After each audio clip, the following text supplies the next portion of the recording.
ஜெபம் வல்லமையான பிதாவே, இந்த உபவாச நாளிலும் கூட எங்களோடு பேசி எங்களை நடத்தும்படியாய் தேவ பாதத்தில் அர்ப்பணிக்கிறோம்.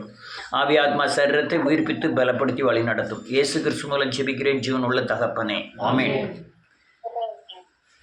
ரொம்ப முக்கியமான ஒரு சத்தியம், நீங்கள் தெளிவாய் கேட்பது ரொம்ப நல்லது. நன்றியோடு கூட துதிக்கிறேன்.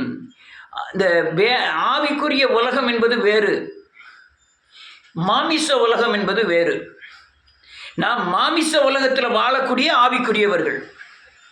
நீங்கள் ஆவிக்குரிய தன்மைகளை, அந்த சத்தியத்தின் வழிமுறைகளை, ஆண்டவர் எப்படிப்பட்டவர் என்பதை உணர்கிற தன்மையில் வேத வசனத்தின் சாரத்தை உணரக்கூடிய தன்மையில் இருந்தால் மட்டும்தான் இந்த பூமியில் மாம்ச உலகத்தில், பிசாசு ஆளுகை செய்கிற உலகத்தில், பயங்கரமாக இயேசுவை எதிர்க்கக்கூடிய உலகத்தில் நீங்கள் வாழ முடியும், தேவனுக்குள்ளே வாழ முடியும். ஏன்னா உங்கள் நினைவு வேறு. இந்த உலக ஜனங்கள் கிறிஸ்துவை கண்டாலே, ஏதோ ஒரு கிறிஸ்துவை கண்டாலே பயங்கர அற்பமாகவும் குற்றவாளியாகவும் தீர்க்க ரொம்ப முயற்சி பண்ணுவார்கள், ரொம்ப பகைப்பார்கள், ஏற்றுக்கொள்ள மாட்டார்கள். நமக்கு தேவனை பிடிக்கிற அளவுக்கு அதிகமாக இருந்ததுனால தான் அவர்களுடைய பகையை ஏற்றுக்கொண்டு நாம் தேவனை சேவிக்கிறோம். கிறிஸ்துவனால ஏதோ ஒரு தீண்டத்தகாத மாதிரி, இயேசுனால ஒரு வெறுக்கக்கூடிய ஒரு கடவுள் மாதிரி மக்கள் பார்ப்பதை நீங்கள் எத்தனை பேர் உணர்ந்திருக்கீங்கன்னு எனக்கு தெரியல. ஆனால் ரொம்ப பேர் அப்படி தான் இருப்பாங்க. இப்போ பிரச்சனை என்னன்னா, கிறிஸ்துவனாக இருக்கிறவன் உலகத்தின் சக்தியை தரித்து கொண்டு, பிசாசை தரித்து கொண்டு தான் இந்த உலகத்தில் வாழணும்னு நினைக்கிறான். அப்போ தான் நம்ம குற்றவாளியாக இருக்க மாட்டாங்க, நம்ம அட்ஜஸ்ட் பண்ணி போவாங்க. ஆனால் கிறிஸ்துவத்தில் அட்ஜஸ்ட்மெண்ட்டே கிடையாது. நீங்கள் இது பாகால் தெய்வம்னா பாகால், கர்த்தர் தெய்வமானால் கர்த்தர், அதுதான் இந்த ரெண்டுக்கும் வித்தியாசம் ரொம்ப உண்டு. ஆனால் பல வழியில் உங்களை குற்றவாளியாய் தீர்ப்பார்கள். நீங்கள் அநேக இடங்களில் அதில் தூசிக்கப்படுவீர்கள், அவமானப்படுத்தப்படுவீர்கள். இது எல்லாமே நீங்கள் சந்திப்பதற்கு நீங்கள் ஆவிக்குரியவர்களாய், சத்தியத்தின் அடிப்படையில் நடக்கக்கூடியவர்களாய், வேதவசனம் தெரிந்தவர்களாக இருந்தால் மட்டும்தான் இந்த காரியங்களை ஜெயிக்க முடியும். இல்லைன்னா இரட்ட வேஷம் போடுகிறவர்களாய் மாறிவிடுவீர்கள். இங்கே வந்தால் இயேசு, அங்கே போனால் அந்த உலகத்தோடு சேர்ந்து வாழக்கூடிய தன்மைக்கு மனுஷன் மாறிவிடுவான். குற்றவாளியாய் தீர்க்கிறது, கிறிஸ்தவர்களை பகிரங்கமாய் குற்றவாளியாய் தீர்ப்பார்கள் மக்கள். மாமிசத்தை உலகத்தில் அந்த உலக வாழ்க்கையை குற்றவாளியாய் தீர்த்து உடனே அவங்க என்ன சொல்லுவாங்க, நீ என்ன ஊழியக்காரனா, நீ என்ன கிறிஸ்துவனா, நீ என்ன ஜெபம் பண்ணுத அப்படின்னு தேவனுடைய காரியங்களுக்கு வந்துடுவாங்க. இது நான் கிறிஸ்தவர்கள் மத்தியிலே இருக்க கண்டிருக்கிறேன். என்னையே சொல்லியிருக்காங்க, நீ என்ன பெரிய ஊழியக்காரனா, நீ என்ன நீ என்ன சத்தியத்தை பேசுறியா, நீ என்ன ஜெபம் பண்ணுற அப்படிங்கிற மாதிரிலாம் பேசுவார்கள். இந்த காரியங்களில் நீ எப்படி ஜெயிக்கணும்னு வேதம் தெளிவாய் சொல்லுகிறது. வீடுகள் எல்லாம் கணவன் மனைவிக்குள்ள குற்றவாளியாய் தீர்க்கிறத பார்த்தா பயங்கரமாக தீர்க்குறாங்க. கணவனை மனைவியும், மனைவியை கணவனும் பகிரங்கமாய் குற்றவாளியாக தீர்க்கிறார்கள். நான் நிறைய வீட்டில் பார்த்துட்டேன். ஒரு குடும்பம் கவுன்சிலிங் வந்தது, புருஷன் பொண்டாட்டிக்குள்ள பயங்கர சண்டை. அவர் என்கிட்ட விவரம் சொன்னார். பாஸ்டர்னார், பாஸ்டர்னு சொல்லாதீங்க, பிரதர்னு சொல்லுங்கன்னு சொல்லிட்டு இருந்தேன். அவர் என் மனைவியை பற்றி ஏகப்பட்ட கம்ப்ளைண்ட் பண்ணார். எல்லோரும் யோசிக்காங்க, அது யாராக இருக்கும், நீங்கள் கண்டுபிடிக்க முடியாத ஆள். ரொம்ப கம்ப்ளைண்ட் பண்ணார். அவர் பண்ணிட்டு அவர் அரை மணி நேரமாவது பேசியிருக்கிறார். அவள் அப்படி செய்தா, இப்படி செய்தா, அது அப்படியா, இது இப்படியா, இது இப்படியான்னு. நானும் உடனே கேட்டுக்கிட்டு அப்படியான்னு கேட்டுக்கிட்டு இருந்தேன். அவர் போயின பிறகு நான் தேவனுக்கு அடுத்தால இருக்கிற மாதிரி அவர் பேசிட்டு போகிறார், பக்தியில் கூட்டினது மாதிரி பேசிட்டு போகிறார். நீங்கள் எவ்வளோ பேசினாலும் சரி, உங்களுடைய ஆவிக்குரிய தன்மை என்னன்னு நான் அறிவேன். நீங்கள் எவ்வளவு தான் பக்தியின் வேஷம் தெரித்தாலும் சரி, எவ்வளவு தான் உண்மையை பொய்ன்னு சொன்னாலும், பொய்யை உண்மையான்னு சொன்னாலும், உண்மை எதுன்னு கண்டுபிடிக்கக்கூடிய அளவில் 30 வருஷத்தில் நான் பாடம் எடுத்திருக்கேன். அவர் அப்படி பேசிட்டு போகிறார். உடனே அவர் பேசின பிறகு எங்கள் வீட்டம்மாட்ட நீங்கள் பேசுங்க பிரதர் அப்படின்னார். கண்டிப்பாக பேசுகிறேன்ட்டு அவர் இல்லாத நேரத்தில் போனேன். அந்த அம்மா மட்டும் இருக்கு, கூட ஒரு ஆளை கூப்பிட்டு போனேன். அந்த அம்மா பேசுறத பார்த்தா நீங்கள் ஜட்ஜ்மெண்ட்டே பண்ண முடியாது. எது சரி தவறுன்னே சொல்ல முடியாது. அதுக்காக நான் இருக்கேன்.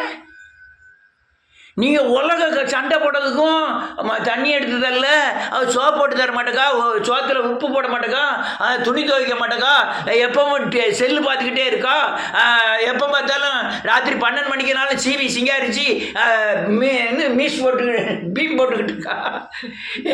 இதெல்லாம் கேட்கறதுக்கா நான் இருக்கேன். அல்லேலூயா. 2 இவர் பால் தானமாக என்ன செய்யாதுன்னா, இப்படி ஒரு பிரச்சனைக்கு உங்கள் வீட்டில் பீரோவில் எவ்வளோ வச்சுருக்க அப்படிம்பாரு. என்ன ஐயா 1200 ரூபா இருக்குது, அதை கொண்டா அப்படிம்பாரு. கொண்டா வாங்கிட்டு ஒரு சேவம் பண்ணிட்டு வந்துடுவார்.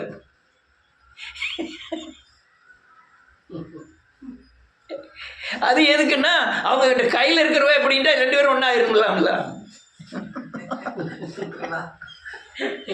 அது பெரிய டெக்னிக். நான் என்ன செய்வேன் தெரியுமா? இந்த பிரச்சனைக்கு வேத வசனத்தை அடிப்படையாக வச்சு சரியான பதிலை கொடுத்துட்டு வருவேன். அது என்ன பதில்னு அந்த வீட்டு சூழ்நிலைக்கு ஏற்பதாக இருக்கும். ஆனால் இது நீ அவனை அடிச்சிரு, பிரிஞ்சிரு, டிவர்ஸ் பண்ணிடு அப்படிலாம் சொல்ல மாட்டேன். என்ன சொல்லுவோம்னா, தாழ்ந்து போ, சகித்துக்கொள், பொறுத்துக்கொள். நீ இந்த தன்மை தான் கிறிஸ்துவ தன்மை. நீங்கள் வேகத்தை உண்டு பண்ணுவது பிசாசின் தன்மை. நீ சகிச்சு போ, இன்னைக்கு இல்லை நாளைக்கு, நாளைக்கு இல்லை நாளை கழிச்சு கர்த்தர் வழிகளை திறப்பார் அப்படின்னு சொல்லுதுதான் கிறிஸ்துவ வழிகள். ஆனால் இதை ஏற்றுக்கொள்வதற்கு யாருமே சரியில்லை. குற்றவாளியை திருக்கிறவங்க ரைட்டு ராத்திரி 9 மணி ஆகிட்டு சாப்பிட்டு படுப்போம் அப்படின்ட்டு எல்லாம் சாப்பிட்டு படுத்தோம். விடிய காலம் அதே கோபம், உடனே அங்கே சாலான்னு பேச்சு நடந்துக்கிட்டே இருக்கும். இவன் போலே இருப்பான். அல்ல இல்லையா? என்னத்தை செய்ய? பேச்சு கலகலகலகலாம் நடந்துக்கிட்டு இருக்கும். அவளை அடக்க பார்க்கிறவன் காற்றை அடக்க பார்க்கிறான். போலீஸ்கார் இருக்காரு, ஒரு பைக் போது இப்படி என்ன ஸ்டாப்னு எழுதிருக்கும், இப்படி காமிச்சோடனே நிற்கி, காற்றை அப்படி போய் காமிச்சோடனே நிற்குமா? அது பாட்டில் போய்கிட்டு அதுதான் நீ காற்றை அடக்கிறதும் அவங்கள பேச்சை நிப்பாட்ட வைக்கிறதும் பெரிய கஷ்டம். என்ன செய்யலாம்? காதுக்குள்ள 2 பஞ்சை வச்சுக்கிட்டு நம்ம பாட்டில் உட்கார்ந்துறது தான் நல்லது. அல்லேலூயா. ஆனால் இந்த குற்றவாளியாய் தீர்க்கிறவர்கள் கடுமையான தண்டனைக்கு உட்படுவார்கள். சரீரத்திலோ அல்லது ஆத்மாவிலேயோ தனிமைப்படுத்தப்படுவார்கள், வேதனை அடைவார்கள். அல்லேலூயா. நிறைய பேரை குற்றவாளி. இந்த யோவான் 8ஆம் அதிகாரத்தில் ஒரு பெண் வரும், அவளை கையங்களமா நான் பிடிச்சிட்டோம்னா, 2 பேரும் இருக்கும்போது கையங்களமா நான் பிடிச்சிருக்கேன். அவங்க நியாயப்பிரமாணத்தின்படி எல்லா சட்டங்களும் படித்தவங்க. பிடிச்சி எழுதிட்டு வரான். ஒரு கையில் நியாயப்பிரமாண புக்கு இருக்கு. கர்த்தருக்கு ஒரு யோசனை, தப்பு பண்ணது 2 பேர்லாம் கொண்டு வந்துருக்குது. 2 பேரும் தானே கூட்டு வரணும். அங்கே கூட்டு வந்து ஒரு ஆளை கூட்டு வந்துருக்காங்க. யான்னு கேட்டா, குற்றவாளியா தீர்க்கிறவன் எல்லாம் திருடன், எல்லாருமே திருடன். ஆனா இவன் திருட்டு தொழில் பண்ணிட்டு அடுத்தவங்க மேல மட்டும் குற்றவாளியை தீர்க்க முயற்சி பண்றான். என்ன முயற்சி பண்ணார்னா, அவர் சொல்றாரு, உங்களில் பாவம் இல்லாதவன் எவனோ முதலாவது கல்லெறிய கடவன்ட்டாரு. எவனா கல்ல கொண்டு எரிஞ்சிருக்கணும்ல, எரிஞ்சிருக்கணுமா எரிஞ்சிருக்க கூடாதா? நான் என்ன சொல்றேன், நீங்க என்ன சொல்றீங்க? இவன் குற்றவாளி, சரி உண்மை, ரைட்டு. அப்ப அவனும் தான் குற்றவாளியா இருக்கணும். குற்றவாளியா இருக்கிறவன் குற்றவாளியா என்ன செய்யக்கூடாது. நான் அநேக நேரம் நினைச்சிருக்கேன், என்னைய குற்றவாளியா தெரிக்கலாம். அதாவது நீதிமான் கொட்டுவது எனக்கு தலைக்கு எண்ணெய் போல் இருக்கும். என்னை குற்றவாளியா தெரிந்தாலும் எண்ணெய் போல் இருக்கும். அது எனக்கு அபிஷேகத்தை கொண்டு வரும். ஆனா நீயே குற்றவாளியா இருந்துக்கிட்டு என்னை குற்றவாளியா என்ன செய்யக்கூடாது, தீர்க்கக்கூடாது. நீ சத்தியத்தை கை கொள்ளாம, நீ ஜெபம் பண்ணாம, நீ வேதவசனத்தை வாசிக்காம நீ சரியில்லைன்னு சொல்லக்கூடாது. நான் அநேக நேரம் ஒரு ஆளை குற்றவாளியை தீர்க்கிறதுக்கு முன்னால ரொம்ப யோசனை பண்ணுவேன். அவர் ஆண்டவர் அழகா சொன்னார், அவர்கள் உன்னை ஆக்கினையா தீர்க்கவில்லையா, நானும் உன்னை ஆக்கினையா தீர்க்கிறது இல்லை அப்படின்ட்டார். அப்போ பிரச்சனை என்னன்னா, வந்தவனும் குற்றவாளி, பிடிபட்டவளும் குற்றவாளி. அல்லேலூயா. ஆனால் இதில் பெரிய காரியம் என்னன்னா, ஒரு ஊழியக்காரன் அல்லது பிரசங்கம் பண்ணுவதோ சபை நடத்துவதோ ரொம்ப கவனம். ஆனால் நீ தீர்க்கிற தீர்ப்பின்படியே உனக்கு என்ன செய்யப்படும்? தீர்க்கப்படும். அப்படியே தான் சொல்ல, நீ என்ன தீர்க்கிறாங்க அதே மாதிரி உனக்கு விட்டு. ஆனால் இவன் ஊழியக்காரன் அல்லையா குற்றவாளியா தீர்க்கவே முடியாது. அல்லேலூயா. உறுதி பண்ணாம யாரையுமே குற்றவாளியா தீர்க்க கூடாது. நடைமுறைப்படுத்தாம யாருமே ஒரு வசனம் கூட உண்டு. யாக்கோபின் புத்தகம் 3வது அதிகாரம். செல்ல யாராவது வாசிங்க. யாக்கோபு 3வது அதிகாரம் 1வது வசனம்.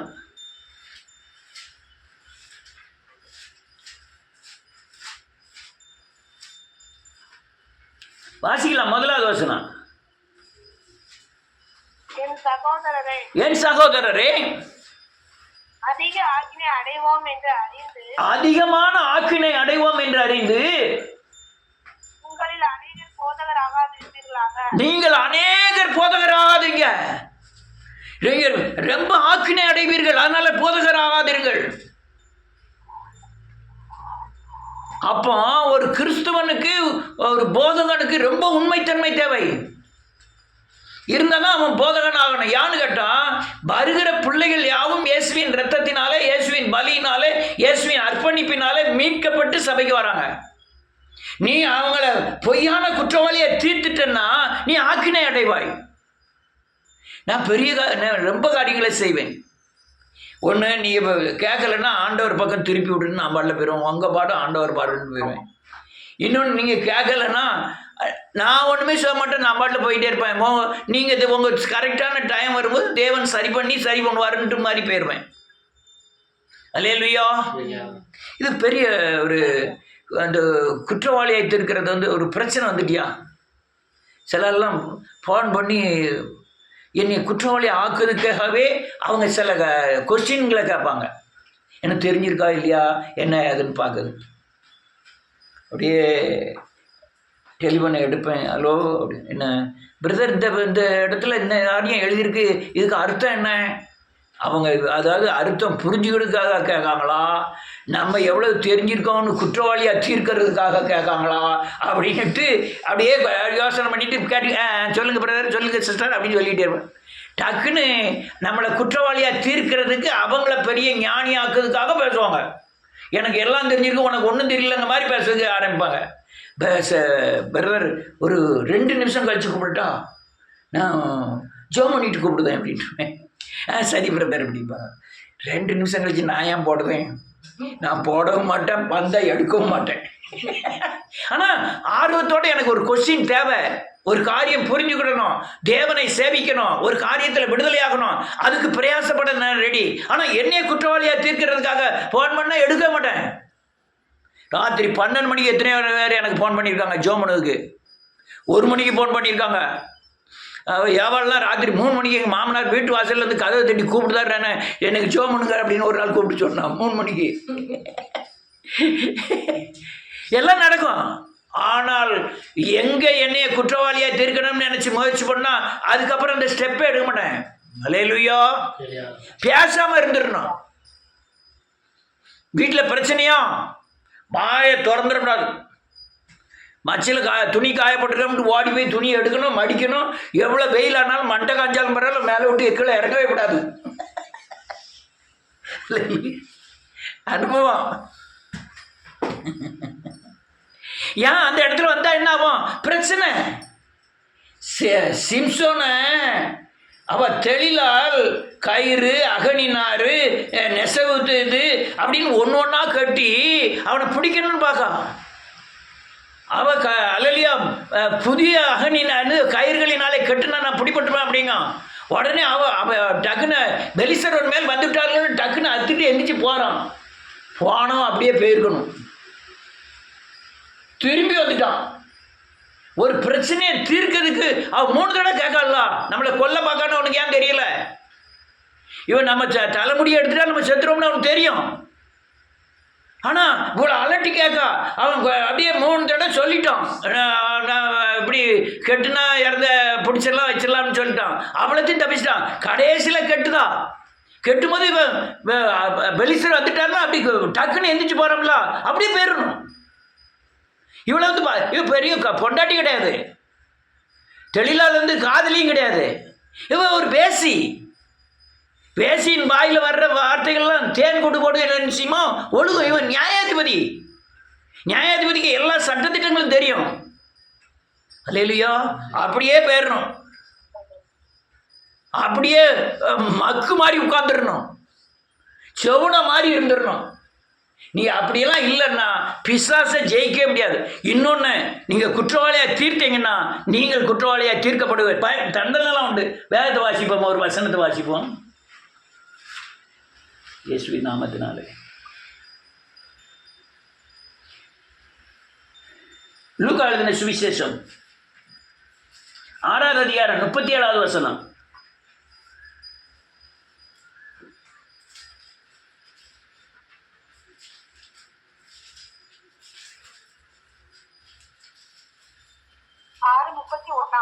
முப்பத்தி 37.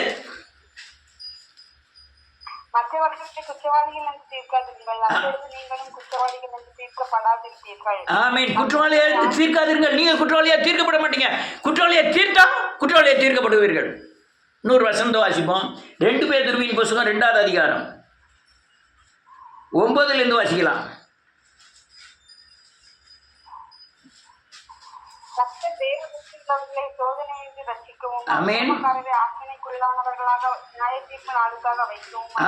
அறிந்திருக்கிறார்.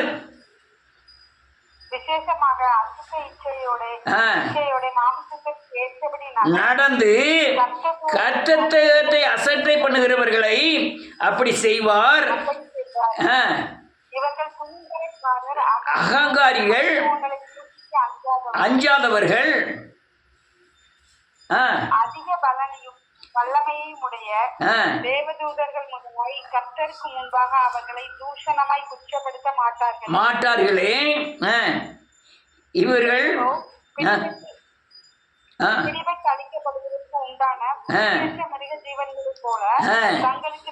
தெரியாதவைகளை தூசித்து தங்கள் கேட்டிலே கெட்டழிந்து அநீதத்தின் அடைவார்கள். 13. இன்பம் என்று எண்ணி இருந்து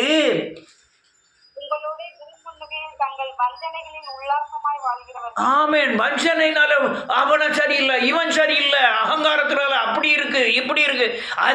அது கிறிஸ்துவ ஜெயமே கிடையாது. சகித்தல், பொறுத்தல், தாங்குதல், தேவனை நம்பி இழத்தல், இதுதான் கிறிஸ்துவ ஜீவியம். தன்னை மேன்மைப்படுத்த, தன்னை உயர்த்துவதற்காக அநேகர் மற்றவங்களை ரொம்ப சிம்பிளா நினைப்பாங்க. வேதம் சொல்லுது மற்றவங்களை ஒன்றிலும் மேன்மையாக நினைப்பாங்க. ஒன்று அவங்க மேன்மைப்படுவதற்காக, இல்லைன்னா உங்க பொருட்களை அபகரிக்கிறதுக்காக தன்னை மற்றவங்களை தாழ்த்துவாங்க, ரொம்ப தாழ்த்துவாங்க. நீ ஆவிக்குரிய முறையில் ஒருத்தனுடைய பலமும் பலவீனமாக அறிந்து கொள்ளலாம். அப்படின்னாலும் நீங்க அற்பமா எண்ணுவதற்கு வழி இல்லை. ஏன்னா விழுந்தாலும் எழுந்தாலும் தேவன் தான் அவனுக்கு உத்தரவாதின்னு வேதம் சொல்லுகிறது. ஆனால் ஒரு மனுஷன் விழுந்தாலும் எழுந்தாலும் தேவன் தான் உத்தரவாதி. நீ குற்றவாளியை தீர்க்கிறது நீ யார் அப்படின்னு வேதம் சொல்லுது. அடுத்தவங்களை குற்றவாளியை தீர்க்கிறது நீ யார்? அநேகர் இந்த அதிகாரம் செலுத்துது, அடிமைப்படுத்துறது, வாங்கிறது, நான் இப்படி பண்ணிக்கிட்டதே கிடையாது. யாரையுமே ஒரு சின்ன பிள்ளை கூட ஏழைன்னு சொன்ன கிடையாது. யாரையுமே ஒரு சின்ன பையன், அந்த சின்ன பையனை கூட ஏழைங்கப்பான்னு சொன்னதே கிடையாது. ஏன்னா தண்ணிலும் மேன்மையாக என்னன்னு வேதம் சொல்லுது. ஒரு பைசா இருக்கிறவன் வருவான், இல்லாதவன் வருவான், படிக்காதவன் வருவான். இவனெல்லாம் நான் அற்பமா எண்ணுவதற்கு நான் யார்? அவருக்கு அவன் இயேசு மரித்திருக்கிறாரே. அவனும் இயேசுவின் பிள்ளைகள். அதனால நீங்க யாரை அற்பமா நினைச்சு குற்றவாளியா தீர்க்கிறீங்களோ அதே மாதிரி நீங்க 4 பேர் மத்தியில் நீங்க குற்றவாளியா தீர்க்கப்படுவீர்கள். நீங்க அநேகர் மத்தியில் மூடரா எண்ணப்படுவீர்கள், அநேகர் மத்தியில் அற்பமா எண்ணப்படுவீர்கள். இது யாரு?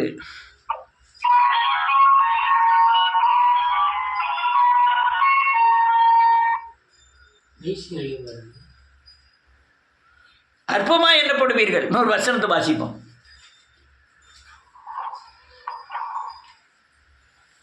மத்தேயு எழுதின சுவிசேஷம்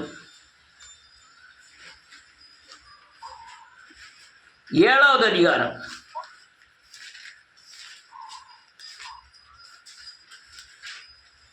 குறிப்பிட்ட நேரத்தில் முடிக்கணும். முதலாவது வசனம், நீங்கள் குற்றவாளிகள் தீர்க்கப்படாதபடிக்கு மற்றவர்களை குற்றவாளிகள் என்று தீர்க்காதிருங்கள். அடுத்த வசனம், நீங்கள் மற்றவர்களை தீர்க்கிற தீர்ப்பின்படியே நீங்களும் தீர்க்கப்படுவீர்கள். நீங்கள் மற்றவர்களுக்கு அழைக்கிற அழகின்படியே உங்களுக்கும் அளக்கப்படும். நல்ல கேளுங்க, நான் திரும்பவும் முதல்ல சொன்னதை திரும்பி சொல்றேன். கிறிஸ்துவ ஜீவியம் என்பதே ரொம்ப வித்தியாசமானது. இந்த உலகத்தை விட்டு சார்ந்திராதது, இப்போ இயேசுவோடு நடக்கக்கூடியது. நமது ஒரு ஸ்கேல் வசனம் இருக்குது, வசனத்தின் அடிப்படையில் நடக்கக்கூடியது. மனுஷனை நம்பாமல் தேவனை நம்பி வாழக்கூடியது, பரலோக ராஜ்யத்திற்காக வாழக்கூடியது, பரிசுத்தமாய் வாழக்கூடியது. அல்லையா, அநீதிக்காய் வாழாமல் அந்நீதிக்காய் வாழக்கூடியது. எப்போதும் அல்லையா தாழ்மையோடு கனிகளோடு வாழக்கூடியது. இந்த தன்மையிலிருந்து நீ குற்றவாளியாக தீர்த்தனா நீ அல்லையா பிசாசோடு வாழ்றன்னு அர்த்தம். வேதம் சொல்லுது 2வது வசனம், ஏனெனில் நீங்கள் மற்றவர்களுக்கு தீர்க்கிற தீர்ப்பின்படியே நீங்களும் தீர்க்கப்படுவீர்கள். நீங்கள் மற்றவர்களுக்கு எப்படி குற்றவாளியாய் தீர்க்கிறீர்களோ அதே மாதிரி 4 பேர் மத்தியில் நீங்கள் குற்றவாளியாய் தீர்க்கப்படுவீர்கள். அடுத்த 3வது வசனம்,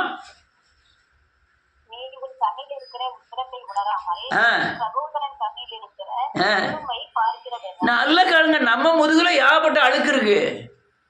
அந்த அழுக்க துடைக்காம அடுத்தவன் முதுகுல போய் பார்க்கறது. நான் ஊழியக்காரனா இருக்கேன், நான் மற்றவங்களை குற்றவாளியா இல்லை, குற்றத்தை திருத்தும்படியா இருக்கேன், அதே பயபக்தியோடு செய்வேன். அதே ரொம்ப யாருமே அல்லையா இயேசுவோட பிள்ளை, இவருக்காக இயேசு மரித்திருக்கிறார், ரத்தம் சிந்திருக்கிறார்ங்கிற உணர்வோடு தான் யாரையும் கடிந்து கொள்வேன், பேசுவேன், நடப்பேன். ஒருவேளை அவன் தேவனுக்கு விரோதமாய் பகிரங்கமாக எழுப்பிட்டான்னா நான் நேரடியாக மூஞ்சிக்கு நிறைய கடிந்து விடுவேன். அல்லையா, அந்த கடிந்து கொள்ள காரணம் என்னன்னா, நான் தேவன் மேலே வைக்கிற வைராக்கியம். ஆனால் அவன் குற்றம் என்னிடத்தில் இராதபடி பார்த்துக்கிடுவேன். ஆனால் உள்ள கோபமும் பட மாட்டேன். ஒரு மனுஷனை திருத்துவதற்காக பேசுகிற வார்த்தைகள் கடினமாக கூட இருக்கலாம். ரைட். அடுத்த நம்ம கண்ணிலே உத்தரம் தங்கிக்கிட்டு இருக்கு. உத்தரம்னா எல்லாருக்கும் தெரியுமா? இவன் உத்தரமே போடுறது இல்லை. யார் வீட்டில் உத்தரம் இருக்கும்? உங்க வீட்டில் உத்தரம் இருக்கா?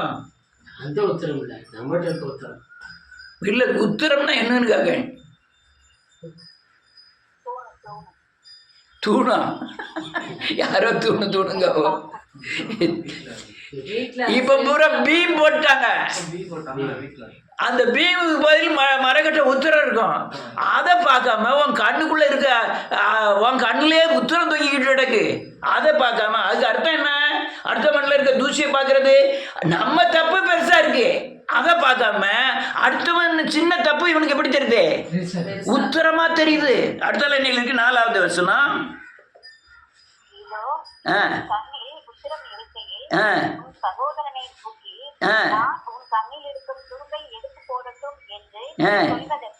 எப்படி?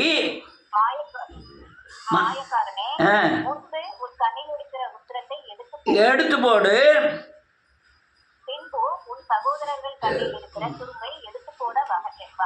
இது ஏன் அப்படி சொன்னாருன்னா, நம்ம கண்ணுல ஒரு பெரிய உத்தரம் தொங்குதுன்னு வச்சுக்கிடுவோம்.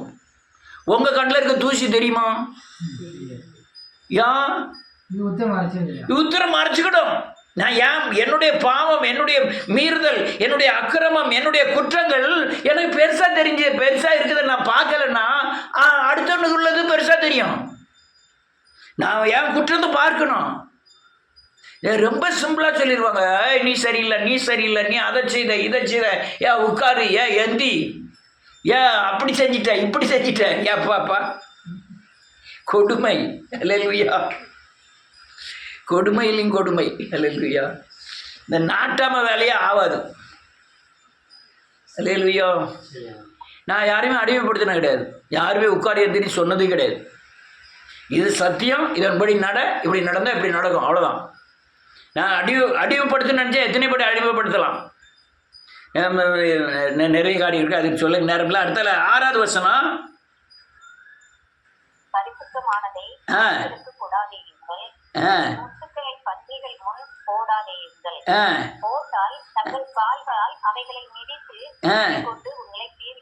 நல்ல காலங்க பரிசுத்தமானத அந்த உத்தரம் பெரிய உத்தரம் தொங்குற குற்றவாளியாக தீர்க்கிறவன்ட்ட போய் சத்தியத்தை குறிச்சோ எதை குறிச்சுமா நீ பேசாத, அது பன்றி.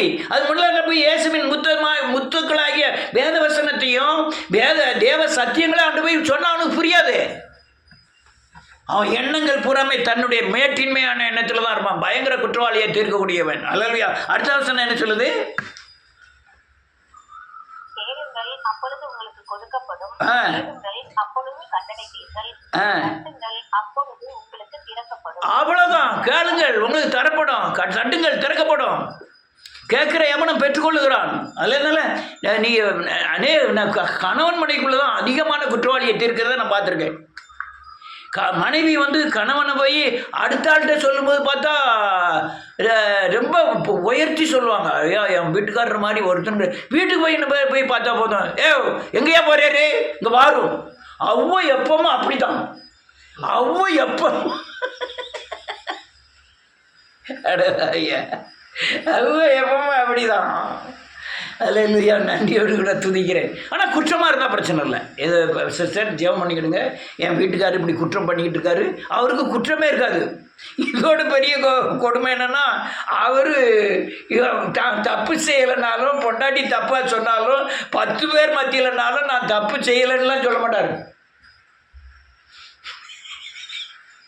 எல்லாத்தையும் சகிச்சு வாங்கிக்கிட்டே நிற்பார். சில வீடுகளில் நேராவது 26 ஆகிட்டு 100 வசனம் கூட சொல்லணும். அல்லேலூயா நன்றியோடு கூட சில வீட்டில் அந்த பொண்டாட்டி புருஷனும் ஆட்டோ இந்த ஒரு ஊருக்கு போவாங்க. இங்கே வாங்க, அந்த ஆட்டோக்காரன்ட்டு போய் எவ்வளோன்னு காட்டுவாங்க.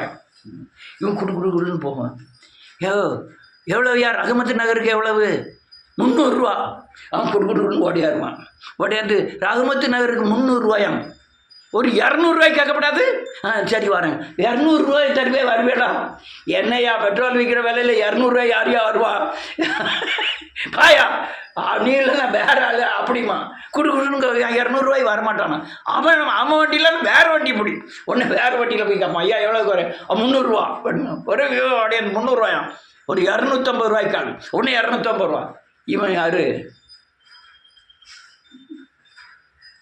ஒரு வேளை அவன் வண்டியில் போகும்போது ஆட்டோக்காரன் கொஞ்சம் வேகமாக போயிட்டாலோ, ஒரு நொடியில் விட்டாலோ, புருஷக்காரன் ஒரு பார்வை பாப்பான்னு போட்டாட்டிய அவன் பாட்டுக்கு வேணுச்சுவான்.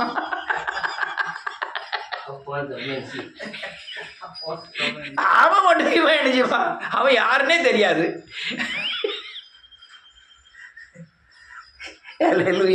பயங்கர சிக்கல். இதெல்லாம் பின்னால இதுக்குண்டான பதில் வரும். நீங்கள் சகிச்சீங்கன்னா உங்களுக்கு கனி கூடும். நீங்கள் சகிக்கலைன்னா அல்லது உங்களுக்கு கோபம் கூடும். சகிக்காமல் குற்றவாளியாக தீர்க்கிறவர்கள் இன்னொரு இடத்துல குற்றவாளியாக தீர்க்கப்படுவார்கள், மூடர்களாக எண்ணப்படுவார்கள். இயேசு மேலே எவ்வளோ குற்றம் வந்து தெரியுமா? பயங்கரமாக குற்றவாளியாக தீர்த்தார்கள். யாரெல்லாம் குற்றவாளியாக? பிலாத்து, போர்ச்சவன், பரிசேயன், சதிசேயன், மக்கள் எல்லாருமே அல்லது இயேசுவை குற்றவாளியாக தீர்க்கிறாங்க. என்ன குற்றவாளியாக தீர்க்கிறாங்க? 2 வகையில் குற்றவாளியாக தீர்த்தார்கள். ஒன்று, இவர் அல்லையா இந்த ஆலயத்தை இடித்து போட்டால் 3 நாளுக்குள்ளே கட்டுவோம்னு சொன்னார்னு ஒரு குற்றத்தை தீர்த்த சொன்னாங்க. இன்னொன்று, யூதருக்கு ராஜா என்று சொன்னாருன்னு சொன்னாங்க. இன்னொரு குற்றத்தை சொன்னாங்க, இவன் தேவனுடைய குமாரன் என்று சொன்னான். அப்படின்னு நீங்கள் தேவனுடைய குமாரனான்னு கேட்ட பிறகு நீங்கள் சொல்கிறபடி தான் ஆகும்னு சொன்னோன்னே எல்லாரும் சட்டையை கிழிச்சிட்டு வேறொரு சாட்சி நமக்கு தேவையில்லை, சிலுவையில் இறங்கிட்டான். அவர் தேவனுடைய குமாரனா இல்லையா? அப்போ ஏன் சிலுவையில் இறங்கி சொல்லலாம்? இவன் தேவனுடைய குமாரங்கிறத அறியாம இருக்கிறான். அல்லேலூயா. அவரு நன்றியோட துதிக்கிற நீ யூதருடைய ராஜாவா? அவர் யூதருடைய ராஜா அல்ல, ஆனா யூதருடைய ராஜா. இவன் பூமியில ஆளுவதற்காக யூதருடைய ராஜா என்று சொல்லலாம். அவர் யூத மக்களுக்காக வந்த யூதருடைய ராஜா.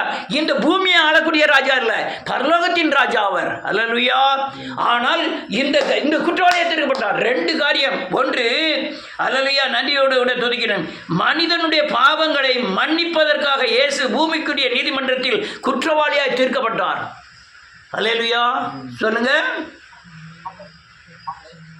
மனிதன் பாவங்களை மன்னிப்பதற்காக இயேசு பூமிக்குரிய நீதிமன்றத்தில்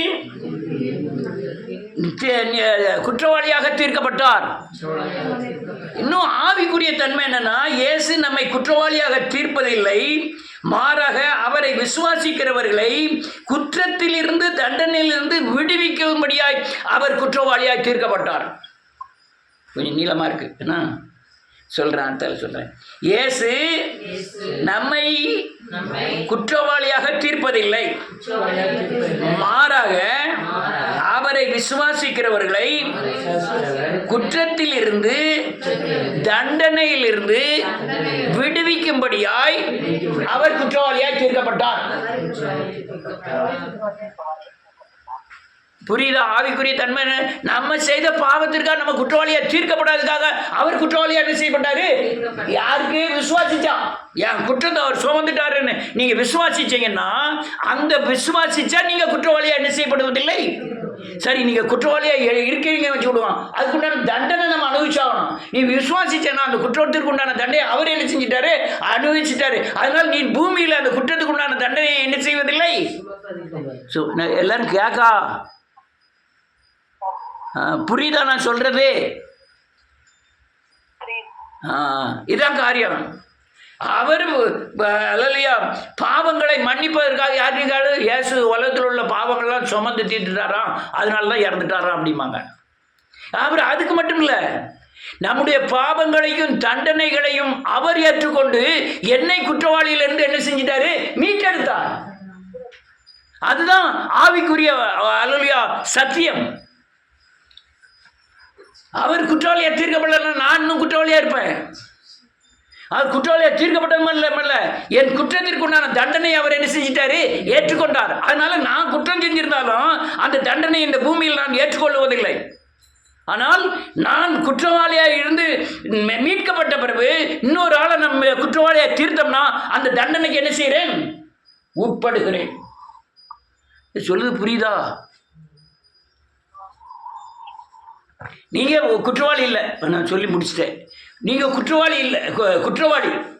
ஆனால் இயேசு உங்களுக்கு குற்றங்களுக்கு உண்டான தண்டனையை சிலுவையில் ஏற்றுக்கொண்டார் அப்படின்னு நீங்கள் விசுவாசிச்சீங்கன்னா குற்றவாளிக்கு உண்டான தண்டனையிலிருந்து நீங்கள் என்ன செஞ்சிட்டீங்க? நீங்கள் விடுவிக்கப்பட்டுட்டீங்க. நீங்கள் 10,000 ரூபாய்க்கு மன்னிக்கப்பட்டுட்டீங்க. உங்களுக்கு 1000 ரூபா ஒருத்தன் தரணும்னா அவன் சங்க பிடிச்சிட்டு நீ 1000 ரூபா தரலன்னா அப்போ உங்கள் 10,000 ரூபாய்க்கு மன்னிக்கப்பட்டது இங்கே என்ன செய்யாது?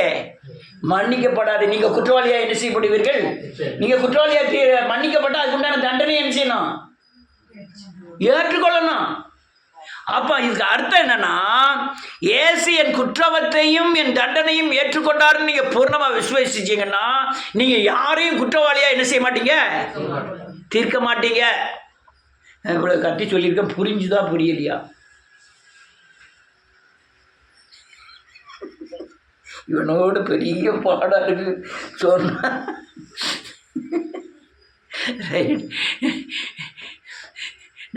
நல்லா புரிஞ்சுக்கிடுங்க.